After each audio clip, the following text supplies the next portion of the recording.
촌년 10만 원. 여자 홀몸으로 힘든 농사일을 하며 판사들을 키워낸 노모는 밥을 한 끼 굶어도 배가 부른 것 같았고, 잠을 청하다가도 아들 생각에 가슴 뿌듯함과 온유월 폭염의 힘든 농사일에도 흥겨운 콧노래가 나는 등 세상을 다 얻은 듯해 남부러울 게 없었다. 이런 노모는 한 해 동안 지은 농사거지를 이고 지고 세상에서 제일 귀한 아들을 만나기 위해 서울에서 살고 있는 아들 집을 향해 가벼운 발걸음을 재촉해 도착했으나, 이날따라 아들만큼이나 귀하고 귀한 며느리가 집을 비우고 눈에 넣어도 아프지 않은 손자만이 집을 지키고 있었다. 아들이 판사이기도 하지만 부잣집 딸을 며느리로 둔 덕택에 촌노의 눈에 신기하기만 한 살림살이에 눈을 뗄 수 없어 집안을 이리저리 구경하다가 뜻밖의 물건을 보게 됐다. 그 물건은 바로 가계부다.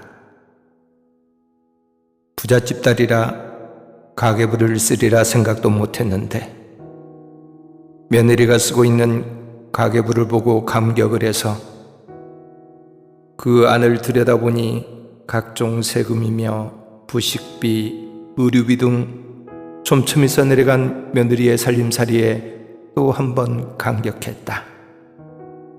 그런데 조목조목 나열한 지출 내용 가운데 어디에 썼는지 모를 촌년 10만 원이란 항목에 눈이 머물렀다.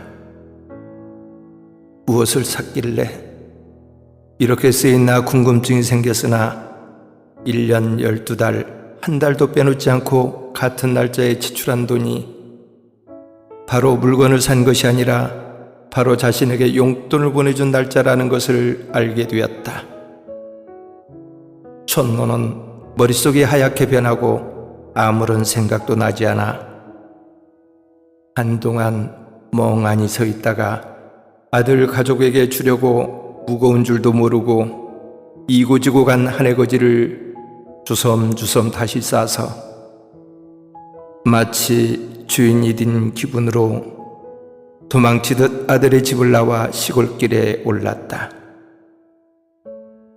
가슴이 미어터질 듯한 기분과 누군가를 붙잡고 이야기를 하고 싶어도 할 수 없는 분통을 속으로 삭히기 위해 안간힘을 쓰고 있는 가운데 금지옥의 판사들의 전화가 걸려왔다.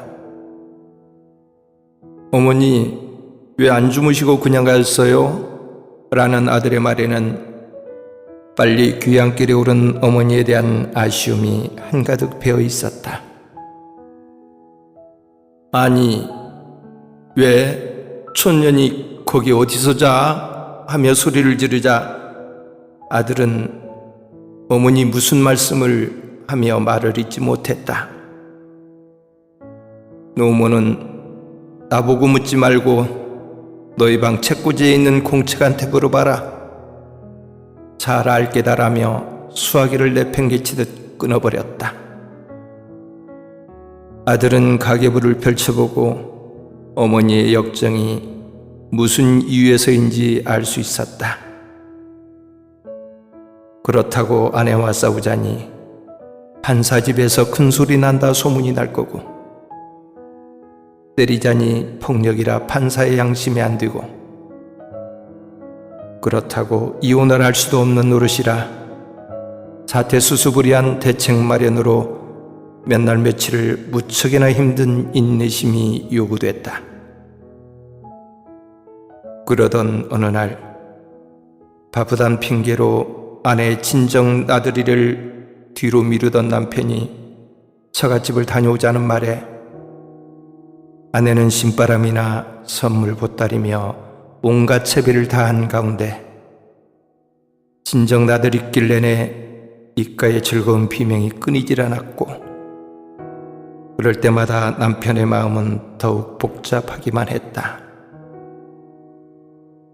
처갓집에 도착해 아내와 아이들이 준비한 선물 보따리를 모두 집 안으로 들여보내고 마당에 서 있자 장모가 아니 우리 판사 사위에 안 들어오는가 하며 쫓아나오자 사위가 한다는 말이 촌년 아들이 왔습니다 라고 대꾸하자 그 자리에서 장모는 돌하루방처럼 굳은 채 서 있자 촌년 아들이 감히 이런 부잣집에 들어갈 수 있습니까? 라고 말하고 차를 돌려 가버리고 말았다.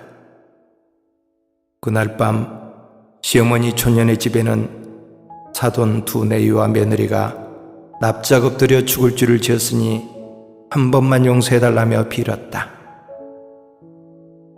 이러한 일이 있고 난 다음 달부터 천년 10만 원은 온데간데였고 시어머니의 용돈 50만 원이란 항목이 며느리의 가계부에 자리했다.